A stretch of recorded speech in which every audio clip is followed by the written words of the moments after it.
Welcome to Wayne's Old Time Radio Page channel. I'm Wayne, your host. These programs are brought to you by support of our listeners. You can give your support at Patreon or PayPal, either one. There's clickable links in the description below. Thanks for your support and enjoy the shows. From Hollywood, it's time now for Johnny Dollar. Oh, this is Dr. Van Clausen returning your call, Mr. Dollar. Oh, yes, Doctor. May I ask who recommended me? I inquired about a good psychiatrist, and it came of you. Oh, yes.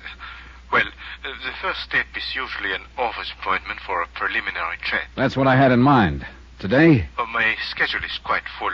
Would tomorrow be suitable? Today would be better. Oh, I see. But there should be ample time. There should be ample time, but there isn't. In fact, I'm running out of it fast. Very well. 11 o'clock. Dust off your couch.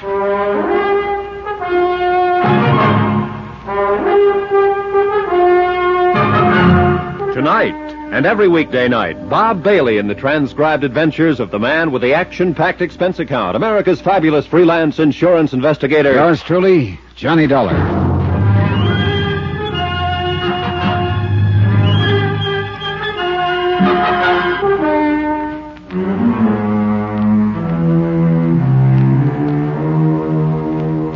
From Special Investigator Johnny Dollar, location Los Angeles, California. To National Underwriters Association, 1180 River Road, Hartford, Connecticut. Assignment, the long shot matter.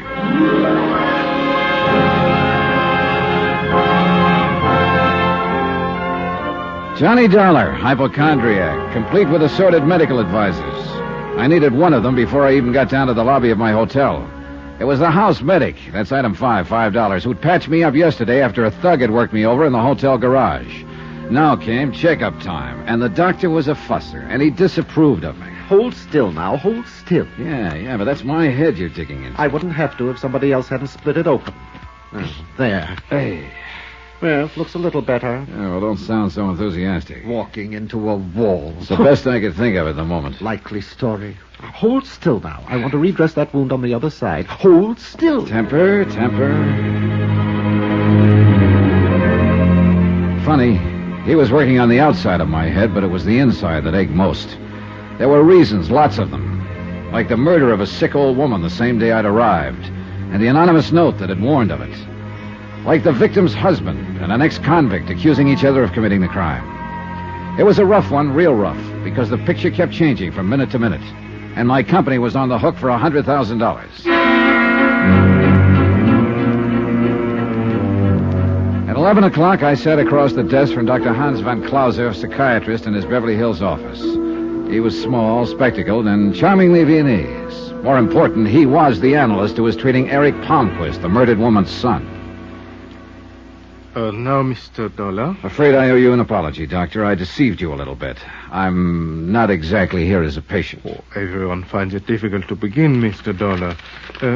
Suppose we hear some of the medical history first. I tell you, we're off on the wrong foot, Doctor, and it's my fault. Here, take a look at these, my credentials. I see, then you're hardly here as a patient. About a patient, let's say. My dear Mr. Dollar, I think you know very well that I can reveal nothing which is told to me in this room. I know that. Then the purpose of this visit? I just want answers from a competent authority about a certain illness. I won't bring personalities into it. It's important, Doctor. And the particular illness? Something called circulatory lability. You know that it's a form of extremely provoked hypertension? Yeah, that much I do. Hypertension is the result of anxieties. The anxieties may be real or fancied, but the hypertension is very genuine indeed, and very dangerous. Dangerous to the extent that a man could turn to violence, maybe kill? If sufficiently aroused, yes, it has happened. I see. Thank you. Thank you very much. Item 7, 10 cents, recklessly squandered on a phone call to my hotel to check for messages. There was one. Lieutenant Berry of the L.A. Police Department would like to see me at my convenience. Would I? I would. You get practically nowhere ignoring police lieutenants. He stared at the bandage on my head and my assorted cuts and bruises, and his opening line was quite inspired. Oh, what happened to you? Somebody was pretty fast with a gun barrel last night. Where'd it happen? Garage under my hotel. It seems he didn't like my being in town. You got a look at him? Enough. Want to go through the mug book? No, I'll catch up with him someday. Besides, whoever was paying him is the interesting one. Have it your own way. Well, now, you didn't call me all the way down here for laughs, Lieutenant. Anything special on your mind? Lonnie Miller, the guy we got sitting in cell number 8A, the prowler who shot Mrs. Palmsquist. So Dr. Palmsquist insists. He isn't the only one, Johnny, not anymore. What? Yeah. We finally traced the murder weapon. It was bought at a pawn shop in Burbank. The pawnbroker positively identified a mugshot of the buyer, Lonnie Miller.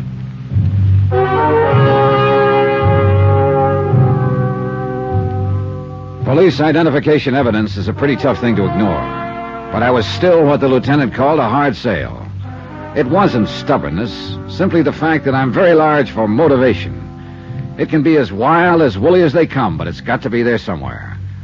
And somehow, with so many good ones around, the worn, faded man in cell 8A didn't rate in that company. I asked the lieutenant for a couple of minutes with Lonnie Miller. He shook his head as though he felt sorry for me, but okayed the visit anyway.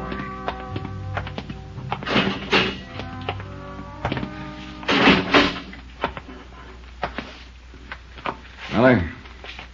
You're angry about something, Mr. Dollar. I can tell. It's in your face. Yeah. About a story you told me the other day. About Dr. Palmsquist giving you a lift, keeping you around town, then using you as a patsy so he could kill his wife. You want to change any of it? You asking if I lied, mister?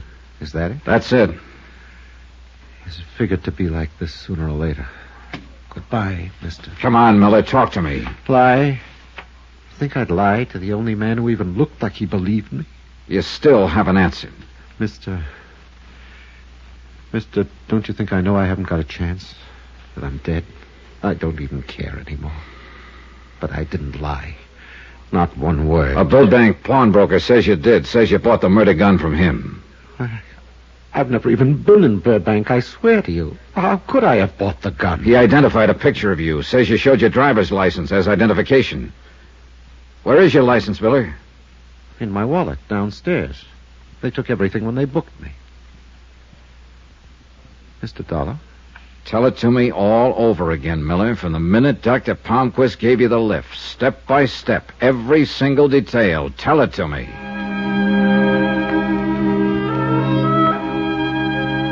He began slowly, haltingly. The words just kind of fell out of his mouth in a tired, hopeless fashion. It was the same story he told so many times now. I had reason for making him go through it. Some small, hazy idea that was tugging at the back of my brain, jagged, undeveloped, but an idea. When I left the cell, I had Miller's permission to look in his wallet. The police custodian showed it to me 5 minutes after that.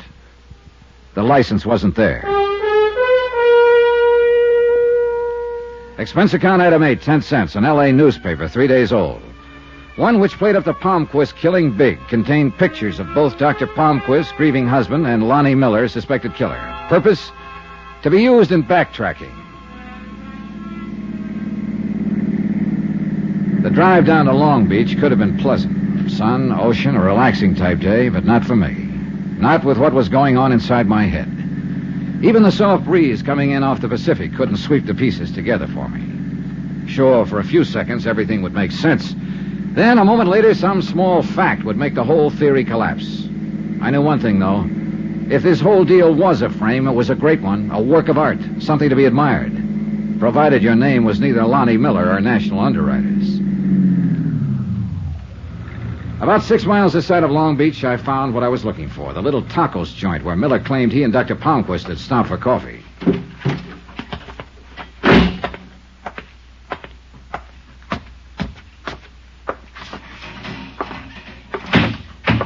Hola, amigo. You like some tacos? Sure. Sit down. It won't be a minute. Owner around? You're looking at him, amigo. Irving Gonzalez, owner. Irving? Sure. I had it changed. Nobody could pronounce Plutarco Gonzalez. I see your point. It doesn't pay to make problems for your customers in business. Yeah. When are you going to work up to asking the questions, amigo? What? I can make tacos blindfolded, and I can tell a cop the same way. Well, you're not too far wrong. Want to take a look at this newspaper? Either of these men ever been in here? And Dr. Victor Palmsquist and Lonnie Miller. Oh, I read about that killing. Very interesting. Yeah. Well, what about it, Irving? What about what? These men, have they ever been in here, alone, together, any time? Yes, I mean, they look kind of familiar, but maybe it's only because I see them in the papers. You know, Is that the best you can do? Well, look, amigo, you stand behind a counter all day and everybody looks like everybody else. You wouldn't want me to make a guess, and that's all I'd be doing, guessing. No, I wouldn't want that. Here, nice and hot.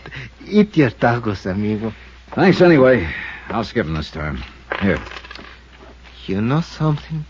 I don't blame you. Hey, look at this. Pills. Pills?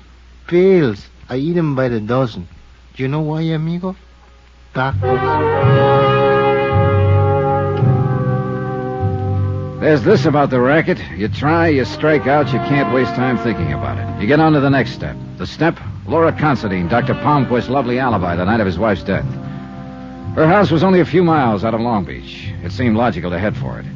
I reached it about 20 minutes later, a large, old-fashioned and seemingly deserted house in a promontory that jutted out into the Pacific.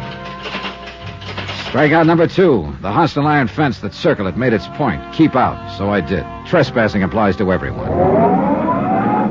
From where I stood, I couldn't identify the car that suddenly roared away from the back of the house, but one thing was obvious. The driver was in a hurry, and I was getting nowhere. I decided to head back to town. It happened 5 minutes later as I rounded a curve on my way back to the Pacific Coast Highway. Choice, the Pacific on one side, granite cliffs on the other. I picked the cliffs.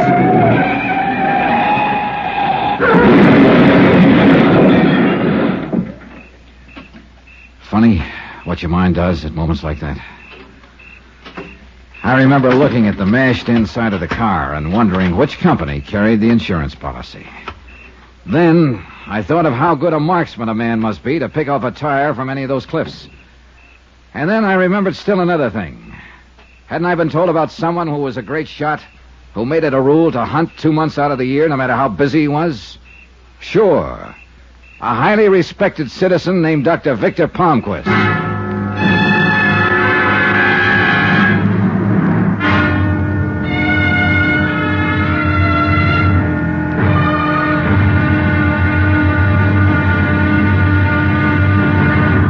Now, here's our star to tell you about the final exciting episode of this week's story. Tomorrow, you want to hide something? Put it in plain view. Only don't go overboard on the system if you're hiding a murder. Join us, won't you? Yours truly, Johnny Dollar. Yours truly, Johnny Dollar, starring Bob Bailey, is transcribed in Hollywood. Written by Tony Barrett. It is produced and directed by Jack Johnstone. Be sure to join us tomorrow night, same time and station, for the next exciting episode of Yours truly, Johnny Dollar. Roy Rowan speaking.